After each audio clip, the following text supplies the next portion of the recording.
अस्सलाम वालेकुम। आज हम nutrition management of kidney stones के बारे में बात करने लगे हैं। अच्छा, किडनी स्टोन्स बेसिकली होते क्या हैं, पहले हम उसको डिस्कस करते हैं, फिर आपको ऐसे ऐसे समझ आ जाएगी कि स्टोन्स बनते क्यों हैं और फिर उससे रिलेटेड आपने कौन कौन से फूड जो होते हैं ना वो अपने डाइट में किस तरीके से मैनेज करने हैं। तो किडनी स्टोन जो है ना बेसिकली वो हार्ड डिपॉजिट्स होते हैं जिसमें मिनरल और सॉल्ट जो है ना वो इकट्ठे मिल के ना एक स्टोन सा बना देते हैं किडनीज के अंदर।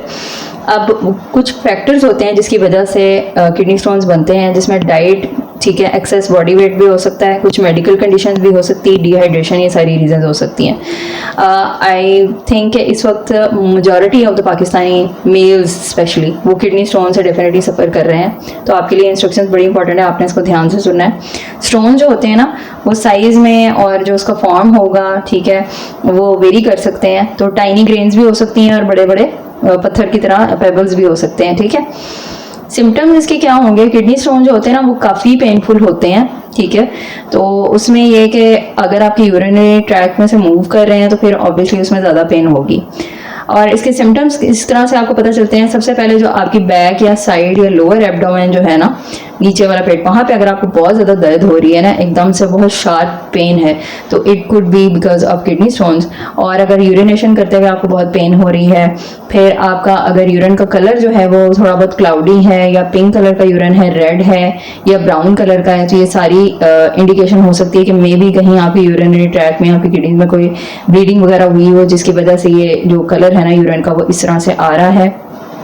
समटाइम्स आप वो लेते हो ना कोई सप्लीमेंट वगैरह भी, तो उसमें भी रेयरली यूरिन का जो कलर है वो इस तरह से हो जाता है।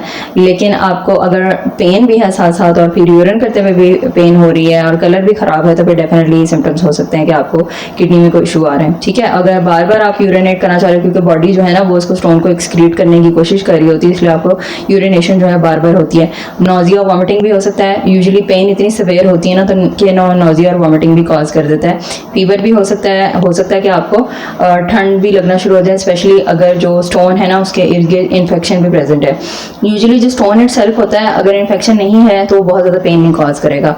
जब स्टोन के इर्द गिर्द इन्फेक्शन भी होती है ना तो उसकी वजह से जो पेन है ना वो ज़्यादा होना शुरू हो जाती है।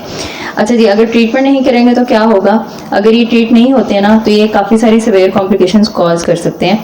तो आपका यूरिनरी ट्रैक्ट जो है वो ब्लॉक हो सकता है। तो अगर वो ब्लॉक हो गया तो किडनी डैमेज भी होगा एंड ऑब्वियसली फिर इस सिवियर केस में आपको हॉस्पिटलाइजेशन करनी, मतलब you have to get hospitalized. Okay, next हो सकता है इन्फेक्शंस हो सकती हैं। अगर ब्लॉक यूरिन होगा तो वो यूरिनरी ट्रैक या किडनी इन्फेक्शन कॉज कर सकता है। क्रॉनिक किडनी डिजीज हो सकती है, ठीक है। किडनी टिश्यू को अगर डैमेज हो गया ज़्यादा तो किडनी फेल होने के चांस भी हो सकते हैं। क्रॉनिक किडनी डिजीज़ की वजह से परमानेंट किडनी डैमेज भी हो सकता है। तो वो ये कि इतना ज़्यादा समटाइम्स होता है कि परमानेंटली जो आपका किडनी का फंक्शन है ना वो ख़राब हो जाता है, फिर अक्सर होकर डायलिसिस पे शिफ्ट होना पड़ता है, किडनी ट्रांसप्लांट करवाना पड़ता है। ये एक्सट्रीम केसेस की बात हो रही है।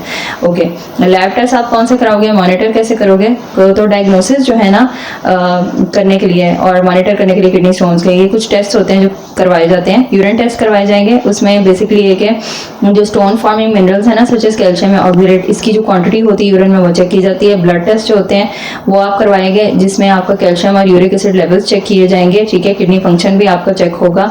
इमेजिंग किस तरह से सीटी स्कैन, अल्ट्रासाउंड, एक्सरे हो जाए ना तो उसमें फिर आपको पता चल जाता है कि किडनी स्टोन है या नहीं है, लोकेशन उसकी क्या है और कितना जो उसका साइज आ रहा है, ठीक है।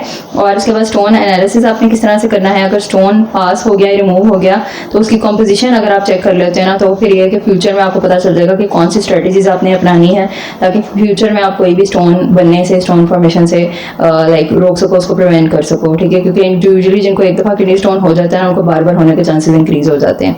ओके, डाइट थेरेपी आपने क्या फॉलो करनी होती है किडनी इसमें, किडनी स्टोन्स में डाइट थेरेपी बहुत क्रूशियल होती है जिसमें आप प्रिवेंट कर सकते हैं किडनी स्टोन्स, स्पेशली जो जिन लोगों को ऑलरेडी हो चुके हैं, ठीक है। डाइटरी रिकमेंडेशन जो है वो बेस करेंगी कि स्टोन की टाइप क्या है। अब क्योंकि पाकिस्तान में यूजुअली स्टोन की टाइप डिटर्मिन नहीं की जाती, तो हम सारे वो फूड जो है ना वो एक्सक्लूड कर देते हैं डाइट में से जो पोटेंशियली कॉज हो आपके किडनी स्टोन का, ठीक है। तो बेसिकली कैल्शियम ऑक्सलेट स्टोन्स होते हैं, यूरिक एसिड स्टोन हो सकते हैं, सिस्टीन या स्ट्रोबाइट स्टोन्स हो सकते हैं। और इसकी जनरल गाइडलाइंस क्या है कि आपने जो है ना पानी का इंटेक अपना नॉर्मल रखना है, स्पेशली जो किडनी से रिलेटेड जितने भी इश्यूज वाले लोग होते हैं उन्होंने अपना पानी लाजमी मॉनिटर करना होता है। कम से कम आपने 3 लीटर वाटर वैसे भी डेली आपको पीना चाहिए, तो 3 लीटर वाटर जो है आपने पीना ही पीना है इस कंडीशन में, ठीक है। देन सोडियम इंटेक अपनी थोड़ी सी लिमिट करनी है, ठीक है। और क्योंकि सोडियम इंटेक जब इंक्रीज होती है ना तो कैल्शियम लेवल जो है यूरिन में इंक्रीज कर देती है, तो उससे स्टोन फॉर्मेशन के चांसेस इंक्रीज हो जाते हैं। फिर प्रोटीन इंटेक जो है वो आपने मॉडरेट रखना है, आपने बहुत ज़्यादा नहीं रखना। आपने एनिमल प्रोटीन स्पेशली जो रेड मीट है, सी फूड, ये यूरिक एसिड बहुत ज़्यादा इंक्रीज करते हैं, तो उसकी जो अमाउंट है अपनी डाइट में उसको लिमिट कर देना है। और कैल्शियम जो है वो आपने फूड से लेना है, आपने सप्लीमेंट्स इसमें नहीं लेने कैल्शियम के, ठीक है। कैल्शियम जो है वो ऑक्सीलेट को बाइंड कर देता है, ठीक है, डाइजेस्टिव ट्रैक्ट में, और उसमें फिर ये होगा कि जो ऑक्सीलेट जो है ना फूड्स में से वो किडनी में एंटर नहीं हो पाते, तो ऑक्सीलेट वाले जो स्टोन है वो फॉर्म नहीं होते, ठीक है। फूड्स कौन कौन से खाने हैं आपने, तो वाटर एंड फ्लूइड्स जो है ऑब्वियसली प्रायोरिटी है इसमें, आपने अपना पानी का टेक जो है पूरा रखना है। सिट्रस ड्रिंक जिस तरह लेमनेड, ऑरेंज जूस जो होते हैं ना, इसमें सिट्रेट्स होते हैं, तो वो भी स्टोन इनहिबिटर के तौर पे काम करते हैं। लो ऑक्सीलेट फ्रूट्स एंड वेजिटेबल्स आप इसमें कंज्यूम करोगे, जिसमें क्यूकम्बर्स, कॉलीफ्लावर्स, बनाना आ जाते हैं, एंड मेलन्स, तो ये वाले सारे फूड जो है वो आपने ज़्यादा से ज़्यादा अपनी डाइट में इंक्लूड करने हैं।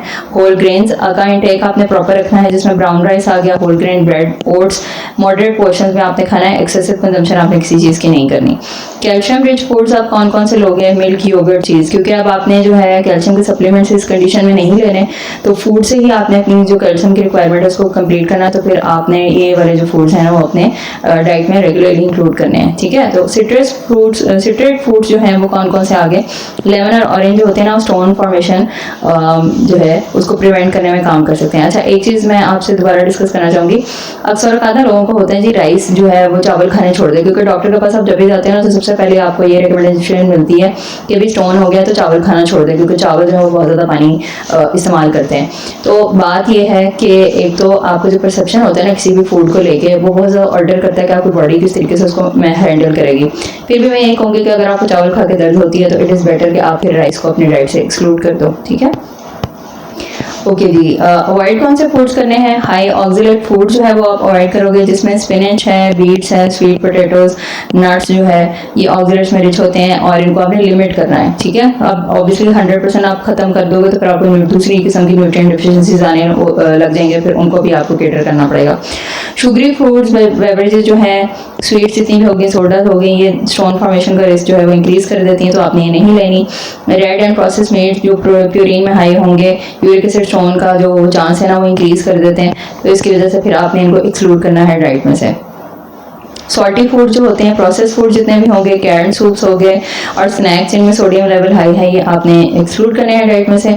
और एक्सेसिव विटामिन सी सप्लीमेंटेशन आपने नहीं लेनी, लार्ज डोजेज जो होती हैं वो ऑक्सीलेट यूरिन में इंक्रीज कर देते हैं, तो फिर आपने ये भी एक्सक्लूड कर देने हैं अगर आप ले रहे हो ऑलरेडी, ठीक है। कॉन्सिक्वेंसेज क्या होंगे अगर आप प्रॉपर डाइट फॉलो नहीं करोगे, अगर किडनी स्टोन फ्रेंडली डाइट को आप निगलेक्ट करते हैं ना, तो उसमें फिर क्या होगा कि रिकरेंट किडनी स्टोन्स आने के चांसेस इंक्रीज हो जाते हैं, ठीक है। फिर ऑब्वियसली स्टोन भी बार बार होंगे, पेन होंगे, और बार बार जितनी दफ़ा स्टोन बनता जाएगा ना तो आपकी किडनी का जो टिश्यू है वो भी डैमेज होता जाएगा आहिस्ता आहिस्ता, ठीक है। प्रोलॉन्ग स्टोन फॉर्मेशन जो है वो ऑब्वियसली किडनी फंक्शन को डिटेरियोरेट करेगी, किडनी को डैमेज करेगी, जैसा मैंने ऑलरेडी बताया। And then frequent medical intervention आपको चाहिए होंगी, सर्जरी भी चाहिए हो सकती है, ठीक है। लिथोट्रिप्सी एक प्रोसीजर होता है, और दूसरे ट्रीटमेंट जो है ना वो आपको करवाने पड़ते हैं, तो ये नेसेसरी हो जाते हैं अगर आपको बार बार स्टोन्स बन रहे हैं तो, ठीक है। इन्फेक्शंस के जो रिस्क है वो इंक्रीज हो जाएगा, स्टोन ऑब्स्ट्रक्शन जो होगी वो बार बार यूटीआई जो होती है ना उसका जो चांस है वो इंक्रीज कर देता है। और अगर आपको पर्सनलाइज्ड डाइट थेरेपी रिक्वायर्ड हो तो आप इस नंबर पर व्हाट्सएप कर सकते हैं। प्लीज़ नोट कि आपने खुद से डाइट थेरेपी नहीं लेनी होती किसी भी कंडीशन में, जब आप खुद से करते हो तो उसका आपको ज़्यादा नुकसान होता है, क्योंकि आप जब एक चीज़ को केटर करने के लिए गलत मतलब डाइट थेरेपी करते हो ना तो आपको 10 किस्म के और प्रॉब्लम्स लग जाते हैं, ठीक है।